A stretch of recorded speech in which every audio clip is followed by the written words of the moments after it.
I woke up gasping in a bed I'd already sold once, 14 months dead by my own calendar, with a system voice announcing $2 million to spend by midnight and 23 hours and 40 minutes to save a man named Walt Doyle, before someone finished what they started on him the first time. 23 hours and 40 minutes, $2 million, one name. I sat up so fast I cracked my head on a headboard that shouldn't have existed anymore, because I'd watched a moving company carry it out of this exact bedroom 9 months ago, back when I was selling off furniture to pay lawyers who kept telling me, gently, that suspicion wasn't evidence. My hands were shaking. My own hands, 29 years old again instead of 30, unscarred on the left one where a car door had opened it up on a mountain road that hadn't happened yet, or had happened and unhappened, or was gonna happen again tonight if I didn't move. The room even smelled right, coffee and cedar and the particular must of a farmhouse that had been standing longer than anyone in my family tree, none of which should have been possible for a house I'd watched a bank repossess the paperwork on 8 months ago. I pressed my palm flat against the nightstand just to feel something solid hold my weight, and it held the way nothing in my actual life had held in over a year. I knew exactly what day it was before I even found my phone. I knew it the way you know your own name. It was the day Walt Doyle died. I remembered the last time in pieces, the way you remember a car accident instead of a movie. The specific gray of the sky at 6 that evening, the particular sound Walt's truck made going over the guardrail, 40 minutes of kneeling on wet asphalt, promising a man who couldn't hear me anymore that help was close. I remembered, worse, the 14 months after, watching every door that might have held justice behind it get quietly and expensively closed. Except this time I got to it first. I run a company called Ironclad K9, out of a converted horse barn 20 minutes north of Denver, training protection and detection dogs for people who can afford to worry about things the rest of us can't. Walt built it. I just kept the lights on after he decided at 61 that 30 years carrying a badge and a K9 leash for the Denver PD had earned him a slower kind of danger. The barn still smells like the horses that lived here before us, under the disinfectant and the kibble, and I've never once tried to get rid of that smell, because Walt always said a good working dog trusts a place that admits what it used to be. I was 19 when I met him, 4 months out of the foster system with a duffel bag and a chip on my shoulder the exact size of every family that had ever handed me back. He ran a community program teaching at-risk kids to work with retired police dogs, and on the first day he watched me get a dog 3 trainers had already given up on to sit, stay, and look at me like I mattered, and he said, not unkindly, "Well, that's inconvenient, because now I have to keep you." He kept me for 11 years, he was the only person who ever did. I'd been through 6 placements in 4 years before him, 3 of which ended because I broke something first, a window, a curfew, someone's trust, before they could decide to break me instead. Walt was the only foster-adjacent adult who ever looked at that file and read it as a kid protecting herself instead of a kid causing trouble. He never adopted me, not on paper. He didn't need to. Some families don't come with paperwork. Radar is my dog, not a client's. 12 years old, one clouded eye, retired from arson scene work with the fire marshal's office before I adopted him out of a kennel that was 2 weeks from putting him down for being too old to be useful anymore. He can find accelerant residue under 4 inches of snow in a structure 8 days cold. Walt used to say Radar's nose had testified in more courtrooms than most detectives, which was a joke, except it wasn't, not really. Last time I lived through today, Radar slept through the whole thing in my truck while I sat in a mountain road ditch waiting for paramedics who were 40 minutes out, holding Walt's hand and lying to him about how it looked. This time, Radar was already at my feet on the bedroom floor, ears up, because some part of him knew before I did that today wasn't a normal day. The voice, if you could call it that, wasn't really a voice. It was more like a fact arriving directly in my skull, complete and undeniable, the way you just know your own birthday without having to work it out. Balance it, $2 million, it told me.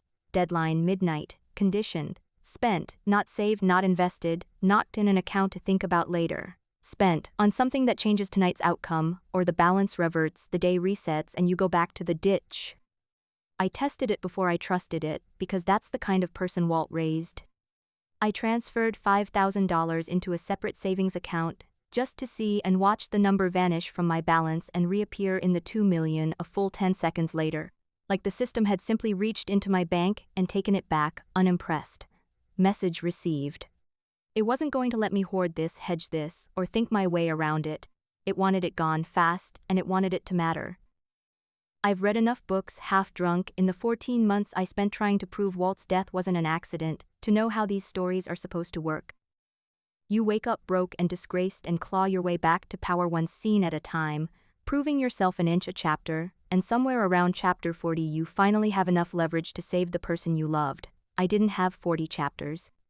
I had one day, and apparently for reasons no voice in my skull felt obligated to explain, I wasn't going to have to build anything from the ground up this time. I already had the roof, I just had to use it before midnight or lose it. I asked the voice, out loud, alone in my kitchen, whether it had a sense of humor about any of this. It didn't answer.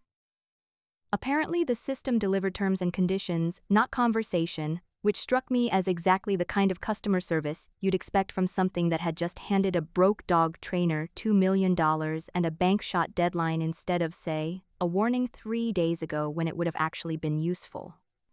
I didn't waste the first hour crying about it, which is more than I can say for how I spent the first hour of a lot of worse days. I made coffee with hands that still weren't fully mine yet, and I thought about the one name Walt had said to me weeks before he died, that I'd let slide past me at the time like nothing at all. Some ATF guy, Walt had said, half a laugh in it, Ellery. Left the agency mad about something, doing his own digging on Reddington Peak now, for free, like a man with a grudge and nowhere to spend it. Might give him a call sometime, might not. He never got the chance. I found Nash Ellery's number through the same investigations firm listing I remembered finding, uselessly, 11 months into my own dead-end version of this fight, a two-man operation above a taqueria in a part of town nobody's redeveloped yet. I called at 6 in the morning. He picked up on the second ring, which told me something about the kind of sleep a man like that gets. Ellery Investigations, he said flat, already awake in a way that sounded like awake was a permanent condition for him. My name is Reese Coulson, I told him. I run Ironclad K9. I need everything you have on Reddington Peak Holdings by tonight. I need it to hold up in a courtroom, and I need you to start in the next 10 minutes, because a man is going to die today if you don't. A long pause. Then you've got about 4 seconds to convince me you're not a crank call. I've got $2 million and a name you haven't said out loud to anyone yet, I said, Owen Reddington. The silence that followed lasted long enough that I checked the call hadn't dropped. Nobody outside 3 people knows that name matters, he said finally, quiet now. Where are you and how fast can you get here? He was younger than I expected for a man who sounded that tired, 34 maybe, dressed like someone who'd stopped caring what mornings looked like a long time ago. The office smelled like burnt coffee and old case files, one window unit fighting a losing battle against a June that hadn't gotten the memo about mountain mornings being cold. He didn't offer me a chair. I don't think he owned a second one. He had a corkboard on the wall behind his desk with red string on it, the kind of thing that looks like a cliché until you realize the string isn't decoration. It was 3 years of work. You said a man's gonna die today, he said, no preamble. I only know about one man who's already dead. Owen Reddington, 11 years ago, ruled an accident.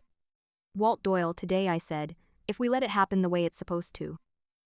He studied me the way you'd study a witness you already suspected of lying, and I understood, standing there, that I wasn't going to be able to tell him the actual reason. I knew what I knew.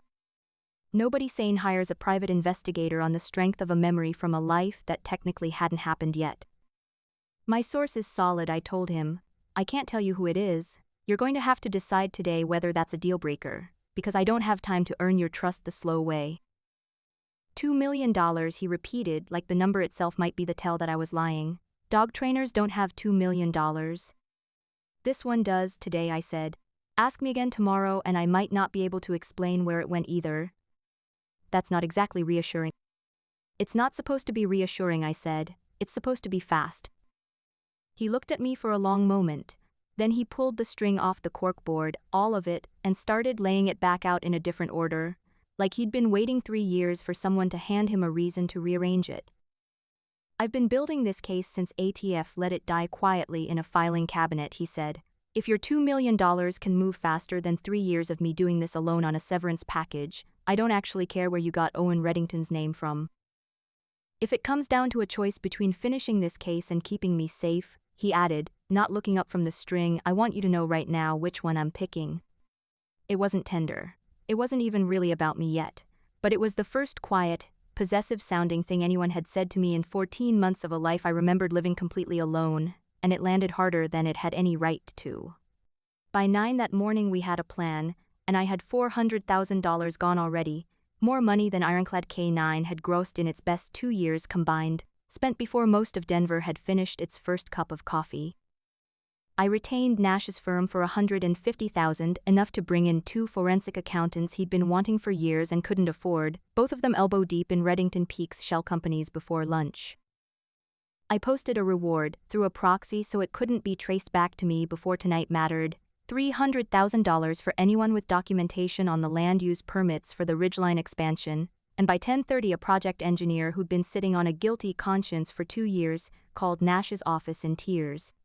I hired a private security team to shadow Walt without his knowledge, because Walt would have refused a bodyguard outright and I didn't have time to fight him about it. The firm sent over a woman named Frankie Delgado to run point, former Secret Service, the kind of calm that made my own racing pulse feel almost embarrassing by comparison. "You want a protective detail on a man who doesn't know he has one," she confirmed, not blinking at the strangeness of it. "That's harder and more expensive than the kind he'd agree to." "I don't have anything but expensive today," I told her. "Whatever it costs, I need eyes on him by noon." $100,000 bought 4 professionals and a promise they wouldn't be seen, and Frankie didn't ask why a dog trainer needed that particular promise kept. I got the impression, watching her write the number down without flinching, that she'd stopped asking her clients why a long time ago, and that whatever she imagined the answer might be, it probably wasn't as strange as the truth. Somewhere around 11, with the balance still showing a number too large to think about directly, I bought out every remaining appointment slot at the only forensic document lab in the state for the next 72 hours, locking out anyone Redington's lawyers might have tried to hire to slow walk a competing analysis. It cost $60,000 and felt, filling out the invoice, like the single most satisfying purchase of my entire life, which is a strange thing to be able to say about a lab reservation. Deb Wagner has managed Ironclad K9's kennels for 6 years. She was there the morning I signed the papers taking over from Walt on this exact calendar, both times. She found me in the barn office around 8:30, watching me cancel a full day of client appointments, and asked, careful like she meant it, "You're rescheduling the Hendricks intake? Everything okay, boss?" I told her something vague about a family emergency and thanked her for asking, and at the time it read exactly like what it was supposed to read like. A woman who'd worked for me 6 years, worried. I didn't think about that exchange again for hours. I should have. When the security lead, a woman named Frankie who didn't ask a single question about why a dog trainer was suddenly buying a small army, mentioned offhand that Walt's truck was 15 years old with no tracking of any kind, I told her to fix that too. Whatever it costs, today. It cost $11,000 and 45 minutes to have a real-time GPS beacon installed under Walt's truck while he was in the shower, the kind normally reserved for high-value cargo, accurate to about 6 feet live updating, with an emergency ping function built in. It felt, at the time, like the smallest and least important thing I did all morning. 19 hours left when Frankie called to confirm the beacon was live, and honestly I almost didn't write the number down. I watched Deb more carefully than I've ever watched anyone after that, though I couldn't have told you exactly why yet, only that some instinct from a life she doesn't remember me living had already flagged her name and refused to unflag it. I remembered something that morning I hadn't let myself think about in 14 months.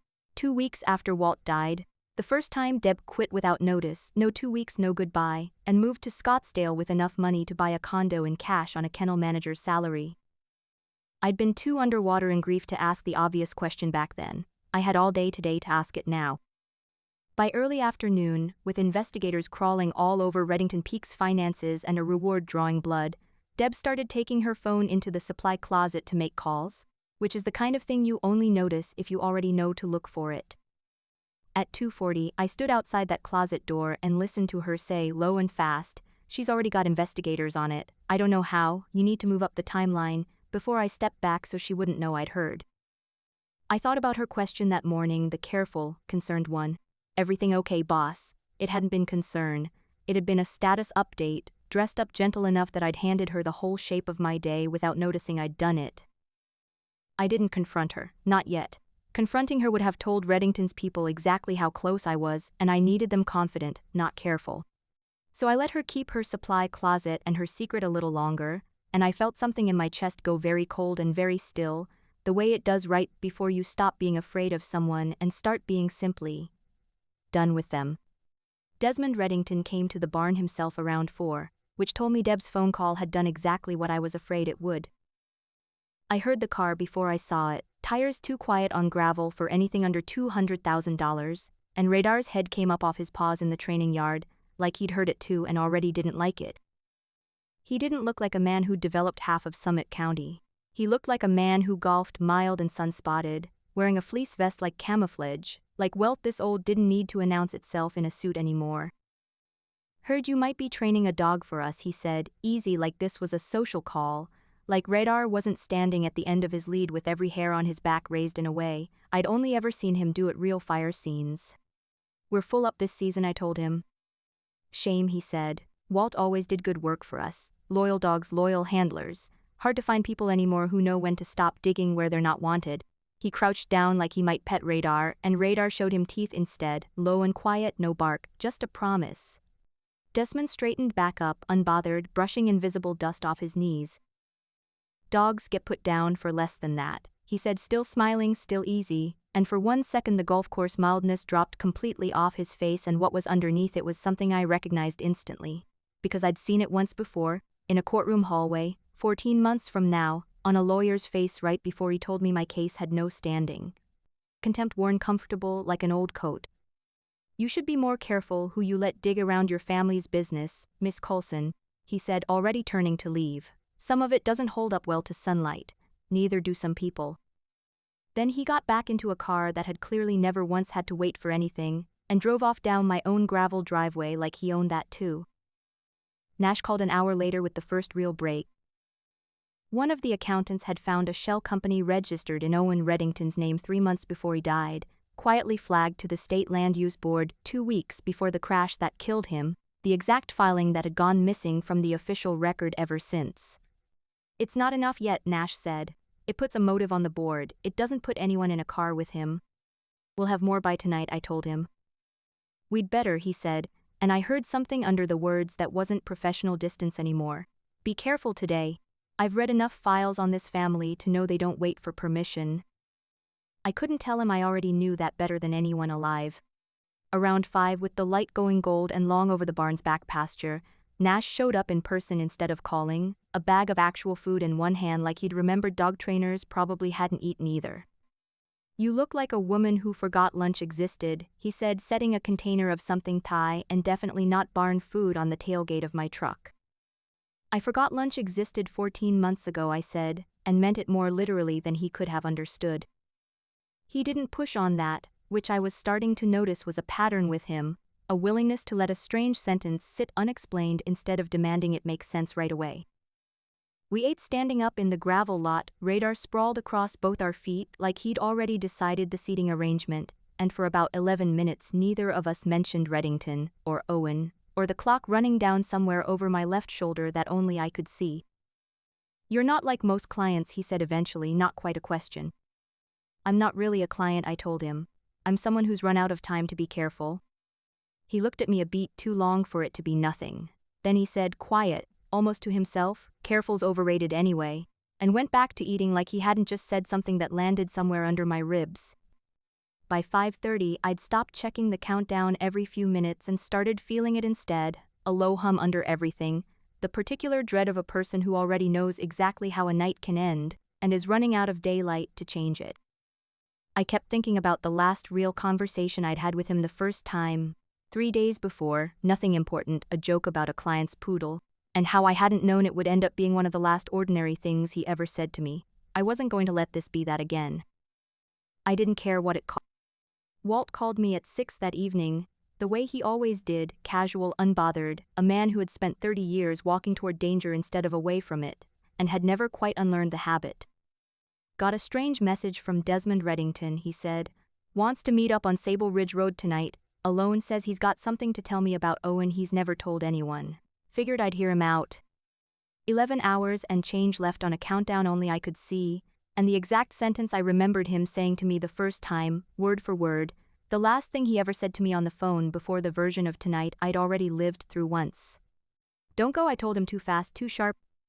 Rees, he used the voice he'd used on me since I was 19, patient, a little amused, the one that meant he'd already decided. If Desmond Reddington finally wants to tell the truth about his brother after all these years, I'm not going to sit home and let that chance drive away. I couldn't tell him why. I couldn't tell him I'd already sat in a ditch off that exact road once, in a life he'd never get to remember living.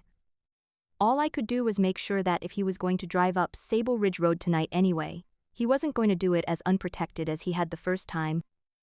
"Take radar," I said, which made no sense as a request, and he let it slide anyway, because he trusted me enough not to ask why, which was its own kind of gut punch I didn't have time to feel all the way through yet.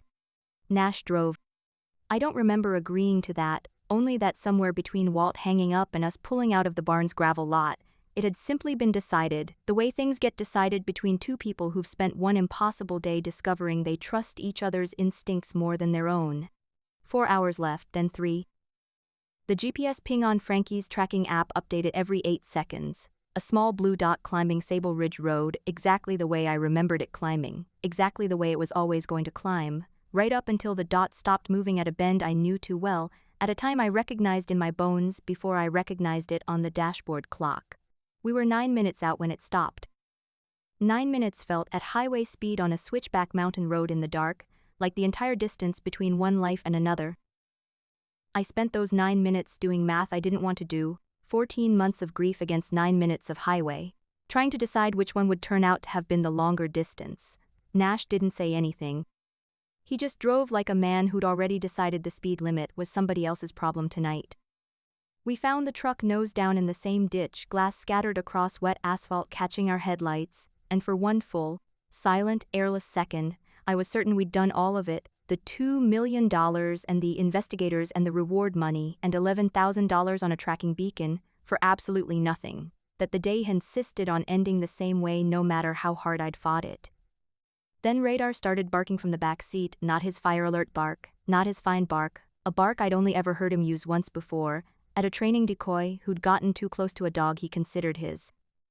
Walt was alive, bleeding, one arm bent in a way that made my stomach drop, but alive, conscious, cursing at the airbag like it had personally wronged him, which told me everything I needed to know about how bad it actually wasn't. I got to him before Nash had the car fully stopped, knees in broken glass, both hands on his face like I needed to confirm with my own fingers that he was actually warm, actually breathing, actually not the version of this I'd already lived through once. He looked at me like I'd lost my mind, which, fair, and said, half laughing, half in shock, "You look like you've seen this exact ditch before." I didn't have an answer for him that wouldn't have sounded insane, so I just held on tighter and didn't try to find one. The beacon had done exactly what an $11,000 impulse buy at 9 in the morning had no business doing. Frankie's team, positioned 2 miles back per a hunch I hadn't been able to fully explain to her either, reached the crash less than 4 minutes after impact, before Reddington's head of security could finish what he'd come to finish. We caught Wade Kessler crouched at the truck's rear bumper with a gas can, 30 feet from a dog who'd smelled it on him before any of us had even gotten our doors open. Radar doesn't bark like that for people. He barks like that for accelerant on a person's hands on their clothes, close enough to a fire he hasn't been allowed to happen yet, and I understood, standing in the dark on a mountain road with my heart still trying to climb out of my chest, that Walt had been right about him for 12 years. The dog told you the truth before the person ever did. Kessler ran, he didn't get far. Nash still had reflexes he hadn't fully explained to me yet, and Detective Priya Malhotra, who Walt had called from the ambulance in a voice steadier than any of us deserved, had a Denver PD unit on the mountain within the hour. Priya had worked patrol with Walt for 9 years before he made K-9 sergeant, and when she got out of her cruiser at the crash site and saw him sitting upright on a gurney arguing with a paramedic about pain medication he didn't want, she said only one thing before getting to work. "You couldn't have called me before almost dying, Doyle?" Walt told her he'd been a little busy, and for a second, standing in the wreckage of a night that had almost gone very differently, it was almost funny. "Turns out 3 years of severance pay doesn't fully retire a person," Nash said later, sitting on the tailgate of an ambulance with his knuckles split, refusing the paramedic's attention until Walt's was handled first. "I never actually left ATF clean. Left loud, got walked out over Reddington Peak specifically, Once my supervisor took a call from someone with more money than my entire field office's annual budget. Since then I've just been doing the same job without the badge or the paycheck. So the corkboard, I said. So the corkboard, he agreed. 3 years, string and thumbtacks, waiting for someone with your kind of impossible timing to walk in the door. If it comes down to it again, he said quieter, watching them load Walt into the ambulance, that thing I told you this morning still stands. I know which one I'm picking. 3 days later, Desmond Reddington stood at a podium on a scraped mountainside, ready to break ground on the Ridgeline expansion in front of 40 investors and every local news camera his PR team could book, and got 2 sentences into a speech about legacy before 6 state investigators and Detective Malhotra walked up that same access road and arrested him for conspiracy to commit murder, wire fraud, and a decade-old homicide. The DA's office was now calling exactly what it always had been. Someone's phone caught the whole thing from the second row. 40 seconds of Desmond Reddington's face going from podium smooth to something much older and much more frightened, and by that evening it had more views than anything Reddington Peak's marketing department had ever paid to produce. He looked for me in the crowd before they got him into the car. I don't know what he expected to see. I hope it wasn't satisfaction, because that's not actually what I felt, standing there with Radar sitting calm at my side for the first time in 3 days. What I felt was quieter than that. Just done. Wade Kessler gave a full statement within 48 hours of his arrest, once the forensic accountant's paper trail made it clear exactly how much rope Desmond had left him to hang with alone. Deb Wagner was arrested the same week, charged as an accessory, and it turned out the Scottsdale condo from the life I didn't get to keep already been purchased in advance this time too, sitting empty, paid for in a lump sum Reddington's own accountants clearly hadn't expected anyone to ever go looking for. I keep the kennels locked with a different code now. I haven't decided yet whether that's caution or just something I need, some small daily proof that I noticed in time. Owen Reddington's death, ruled an accident for 11 years, was reopened as a homicide inside a week. The system balance hit zero at 11:52 that first night, 8 minutes to spare, the last of it spent on a retainer for the best white-collar attorney in the state, to make sure nothing Nash's team found could get thrown out on a technicality later. At 11:40, sitting in a hospital waiting room in blood-spotted clothes I hadn't had time to change, I'd looked down at a balance still showing $18,000 and realized I had 20 minutes left to spend it or find out exactly what the system meant by revert. Nash suggested, entirely straight-faced, that I could always just tip the ambulance crew absurdly well. I called the attorney instead, woke her up, and retained her on the spot. I don't know what would have happened if I'd missed the deadline. I never had to find out, and for once in my life I was glad to leave a question permanently unanswered. Walt's arm healed slower than the rest of him. He complained about the cast for 6 weeks, and about Radar getting to ride in the truck cab now, permanently, while he was stuck in the back seat for at least 4 of them. "You know you didn't have to burn down a mountain for me," he said one evening, cast finally off, working a stiff shoulder while Radar supervised from the porch steps. I told him that was exactly the kind of thing a person says right before finding out someone would absolutely do it again. He didn't argue with that. He just said quiet, the same 6 words he'd said to me the first week I met him, different enough this time to mean something new. "Well, I suppose I'll keep you." Ironclad K9 didn't need rebuilding. That's the part I still catch myself sitting with some mornings, coffee in hand, waiting for the other shoe that never drops. I didn't have to claw my way back from a folding table in a rented office, didn't have to win back clients one apology at a time, didn't have to sell the truck to make payroll. Everything I'd spent 14 months losing in a life that technically never got the chance to finish happening was just still here, waiting the way a house is still yours the morning after a storm you were sure would take the roof off. Some mornings I still test things the way I tested the system that first day. I'll leave a light on longer than I need to, or spend money on something small and unnecessary just to watch it not disappear, just to confirm over and over that this version of my life is mine to keep, and not on loan from something that could still take it back at midnight. Walt says I'll grow out of it. I don't think I want to, not yet. Some kinds of gratitude are supposed to feel a little bit like fear for a while. Nash still keeps a corkboard, though there's nothing left on the string anymore. He says he's keeping it for the next case. I think he's keeping it because 3 years alone taught him not to trust a quiet office, and it's going to take longer than one long night to unlearn that, and I'm not in a hurry. He comes by the barn most evenings now, officially to consult on the Reddington Peak civil suits still working through the system, unofficially because Radar starts pacing the fence line around 5:30, Like he's checking a schedule the rest of us pretend we don't also have memorized. Nash pretends it's about the dog I let him. Walt still says it now at least once a week, usually while Radar's doing something ridiculous like herding the mail carrier's cart across the yard. The dog tells you the truth before the person does. I used to think he meant it about clients. I know now he meant it about everything, including the two of us, including a man who spent 3 years talking to a corkboard, because trusting a person again felt too expensive, including a dog who barked once on a dark road and changed what the rest of my life was allowed to look like. I didn't have to rebuild anything. For once, I only had to keep it. Did she go far enough, or was she still too merciful? Comment justice if the ending was perfect. Comment harder if you wanted an even colder revenge. Your comments decide how ruthless the next ending should be. Like and subscribe if you want to be here for the next story.